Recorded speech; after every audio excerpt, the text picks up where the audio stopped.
Terima kasih atas kesempatan yang diberikan. Perkenalkan, nama saya Sartika Kristiani Manaping, NIM 2214202041. Saya dari kelas B1 Keperawatan semester 5, program studi ilmu keperawatan, Fakultas Keperawatan. Video ini dibuat bertujuan untuk memenuhi tugas ujian akhir semester dari mata kuliah keperawatan paliatif. Di sini saya akan melakukan suatu penyuluhan pencegahan penyakit HIV atau AIDS. Kenapa saya melakukan penyuluhan tentang HIV atau AIDS? Agar bapak-bapak atau ibu-ibu mengetahui apa sih penyakit dari HIV atau AIDS. Agar kita semua dapat melakukan pencegahan dengan segera. Apa yang dimaksud dengan HIV? HIV adalah Human Immunodeficiency Virus, adalah virus yang menyerang kekebalan tubuh manusia, khususnya sel darah putih yang dapat mengakibatkan penurunan dari sistem kekebalan tubuh. Apabila tidak ditangani dengan baik, dapat menyebabkan keparahan berupa AIDS. Baiklah bapak-bapak dan ibu-ibu, di sini saya mau menjelaskan tentang penularan HIV atau AIDS. Yang pertama, aktivitas seks sesama jenis. Ini dikarenakan kaum LGBT berganti-ganti pasangan seksual. Yang kedua, sejak dalam kandungan, penularan HIV oleh ibu yang positif kandungannya sangat memungkinkan terjadi. Penularan terjadi melalui tali plasenta, dapat terjadi sejak awal kehamilan sampai proses persalinan. Yang ketiga, penularan HIV anak dari ASI. Beberapa kondisi saat menyusui dapat meningkatkan terjadinya penularan virus. Misal saat ada luka di sekitar puting, luka di mulut bayi hingga fungsi kekebalan tubuh bayi. Yang keempat, penggunaan alat medis. Setiap penggunaan alat-alat medis yang berkontak langsung dengan cairan tubuh pasien seperti jarum, pisau, gunting, berpotensi menularkan HIV atau AIDS. Penggunaan jarum bekas juga membuat potensi penularan semakin besar. Yang kelima, transfusi darah. HIV menular melalui cairan tubuh. Jika darah yang ditransfusi mengandung HIV atau AIDS, maka seseorang yang didonorkan akan terinfeksi. Baiklah bapak-bapak dan ibu-ibu, di sini juga saya menjelaskan tentang gejala HIV atau AIDS.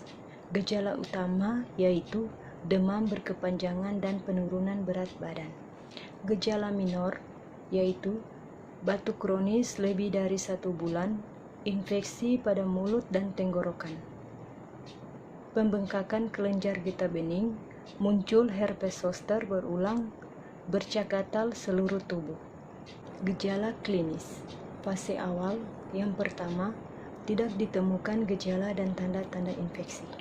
Yang kedua, kadang-kadang ditemukan gejala mirip flu, seperti demam, sakit kepala, sakit tenggorokan, raum dan pembengkakan kelenjar getah bening. Yang ketiga, dapat menularkan virus pada orang lain. Fase lanjut. Yang pertama, penderita bebas dari gejala infeksi selama 8 atau 9 tahun lebih. Yang kedua, penderita mulai memperlihatkan gejala yang kronis seperti pembesaran kelenjar getah bening, diare, berat badan menurun, demam, batuk, dan pernapasan pendek. Fase akhir. Yang pertama, terjadi sekitar 10 tahun atau lebih. Yang kedua, gejala yang lebih berat mulai timbul. Yang ketiga, berakhir pada penyakit AIDS. Di sini juga saya mau menjelaskan dampak penyakit AIDS, yaitu dampak fisik, kehilangan kesucian atau virgin, adiktif akan seks, gelisah, sulit konsentrasi, mimpi buruk, sulit tidur. Dampak psikologis, yaitu menyesal, merasa bersalah dan berdosa, cemas, depresi, mudah curiga, marah, pesimis, sering menangis. Dampak sosial sangat tergantung pada pasangan, dijauhi teman, menghindari dunia sosial, muncul keyakinan akan keseriusan pasangan. Bapak-bapak dan ibu-ibu, di sini saya akan menjelaskan tentang pencegahan penyakit HIV atau AIDS. Yang pertama, menggunakan kondom saat berhubungan badan. Yang kedua, gunakan jarum suntik steril. Yang ketiga, tidak melakukan hubungan seks di luar nikah. Yang terakhir, yang keempat, menghindari penggunaan narkoba terutama melalui jarum suntik. Halo teman-teman yang baru lulus atau baru tamat dari SMA atau SMK, masih bingung untuk cari tempat kuliah? Mari Jo bergabung di Universitas Pembangunan Indonesia Manado atau biasa dikenal dengan UNPI. Kenapa harus di Universitas Pembangunan Indonesia Manado? Karena di Universitas Pembangunan Indonesia Manado ini merupakan akreditasi B, fakultas terjangkau, dosen yang berkualitas, dan biaya terjangkau.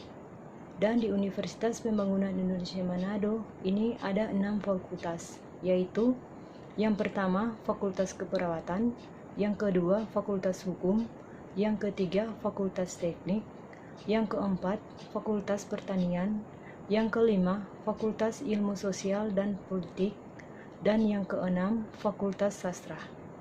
Mari Jo bergabung untuk menjadi mahasiswa di Universitas Pembangunan Indonesia Manado.